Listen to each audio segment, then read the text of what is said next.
சங்கீதம் 84. கித்தீத் என்னும் வாத்தியத்தில் வாசிக்க கோராகின் புத்திரரில் உள்ள ராகத் தலைவனுக்கு ஒப்புவிக்கப்பட்ட சங்கீதம். சேனைகளின் கர்த்தாவே, உமது வாசஸ்தலங்கள் எவ்வளவு இன்பமானவைகள்! என் ஆத்துமா கர்த்தருடைய ஆலய பிரகாரங்களின் மேல் வாஞ்சையும் தவணமுமாயிருக்கிறது. என் இருதயமும் என் மாம்சமும் ஜீவனுள்ள தேவனை நோக்கி கம்பீர சத்தமிடுகிறது.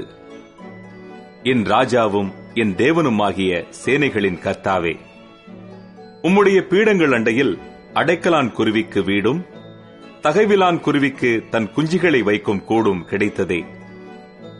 உம்முடைய வீட்டில் வாசமாயிருக்கிறவர்கள் பாக்கியவான்கள்.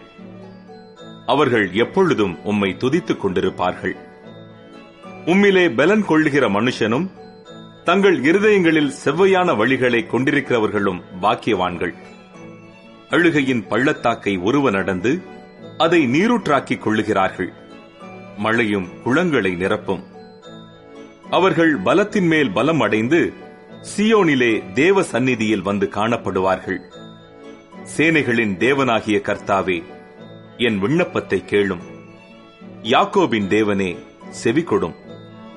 எங்கள் கேடகமாகிய தேவனே, கண்ணோக்கமாயிரும். நீர் அபிஷேகம் பண்ணினவரின் முகத்தை பாரும்.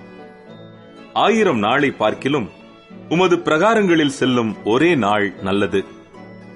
ஆகாமிய கூடாரங்களில் வாசமாயிருப்பதை பார்க்கிலும் என் தேவனுடைய ஆலயத்தின் வாசற்படியில் காத்திருப்பதையே தெரிந்து கொள்ளுவேன். தேவனாகிய கர்த்தர் சூரியனும் கேடகமுமானவர். கர்த்தர் கிருபையையும் மகிமையையும் அருளுவார். உத்தமமாய் நடக்கிறவர்களுக்கு நன்மையை வழங்காதிரார். சேனைகளின் கர்த்தாவே, உம்மை நம்பியிருக்கிற மனுஷன் பாக்கியவான்.